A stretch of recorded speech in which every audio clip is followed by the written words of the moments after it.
Salut à tous, alors je vais vous faire un petit tuto vite fait, d'ailleurs c'est mon premier tuto donc je vais essayer de faire assez clair et précis. C'est un petit tuto sur le RXSR de FrSky, donc c'est le petit nouveau récepteur qui est vraiment beaucoup plus petit qu'un XSR normal. Et donc alors pourquoi ce tuto? Parce que j'ai voulu le monter sur mon drone et le problème c'est que avec le firmware d'origine on ne peut pas utiliser les scripts Lua donc pour changer les fréquences du VTX, pour changer les PID. Donc en fait, on est obligé de le flasher pour pouvoir utiliser le nouveau firmware.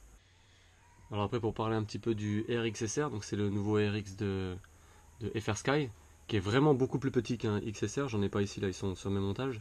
Mais je vais le changer par cela parce qu'il fait full télémétrie, full range. Et maintenant, grâce à la technique qu'on va voir juste après, on pourra faire également les scripts Lua, alors qu'avant on ne pouvait pas avec le firmware d'origine. Par contre, au niveau de la résistance, je pense que il va vite prendre de, un petit coup de colle chaude à ce niveau-là là, pour que ça tienne mieux la connectique, parce qu'à mon avis c'est pas très costaud. Après, ce qui est bien avec celui-ci aussi, c'est qu'il a des antennes avec connexion UFL, donc il suffit d'aller sur des shops français de préférence et de récupérer des antennes comme ceci, comme ça dès que l'antenne elle est foutue, il n'y a plus besoin de souder comme sur l'ancien XSR. Là maintenant il suffit juste de connecter et voilà, terminé quoi. Petit coup de colle chaude, moi je pense aussi là, une petite gaine thermo par dessus et il sera parfait. Il fait 1,5 g, donc c'est vraiment super pour nos frames. Moi je vise pas trop le poids, mais je vise surtout en fait l'encombrement dans la frame.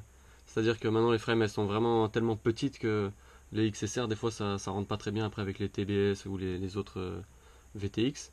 Mais au moins celui-là il est tellement petit que ça rentrera super bien dedans quoi. Donc alors comment on va faire? On va directement aller hop, sur internet, donc sur Google, hop, on va dans FrSky, on tape, ça c'est mes pubs à l'écran, on tape FrSky avec le -rc.com, on arrive ici sur la page de FrSky, on va dans Download.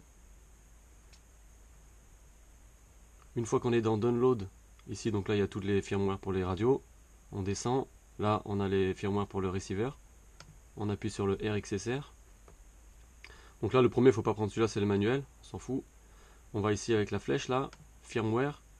Firmware, donc voilà, le premier c'était le 170904. Celui-là c'est celui qu'il y a dedans et c'est celui qui ne marche pas avec les scripts Lua.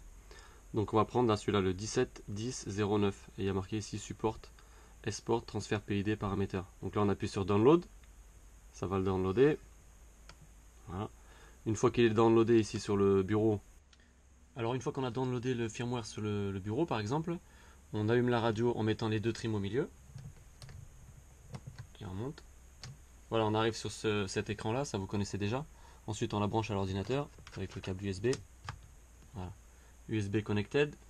Alors voilà, une fois qu'on a downloadé le fichier, donc il est ici, le firmware. Vous voyez ici dans le dossier, il y a deux fichiers.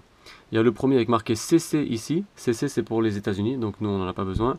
Nous on veut le LTB. Hein, sur votre radio, vous verrez, il y a même un petit autocollant parfois marqué derrière LTB. Donc nous on veut le LTB. Ensuite ici, il y a les deux fichiers de la Taranis. Je viens de brancher ma Taranis, donc j'ai la Taranis et ici, hop, no name, la carte SD. Dans la carte SD, je viens ici au niveau de firmware. On double-clique. Et là, vous voyez, moi, je l'avais déjà mis dans la Taranis. D'accord? Mais sinon, vous, il y aurait peut-être marqué ici D4R ou XSR ou d'autres récepteurs. Donc là, on a dit, on vient bien prendre le LTB, pas le CC. Le LTB, je le drop ici.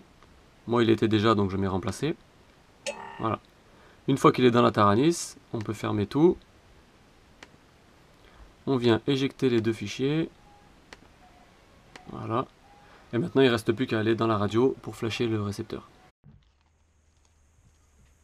Alors, une fois qu'on a mis le software dans la radio, maintenant, on va s'occuper du RX. Le RX, c'est simple.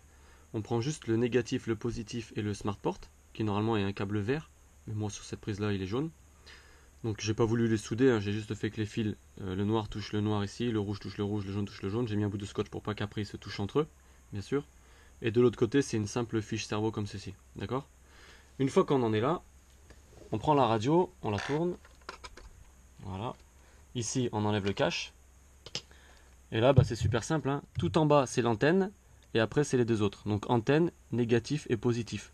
Attention, si vous avez une batterie 3S dans la Taranis, si c'est une 3S, ça va cramer le RX. Donc, il faut que ça soit en 2S. D'accord? Donc le smart port, on va le mettre sur l'antenne, c'est-à-dire tout en bas. Et après, donc, le négatif et le positif.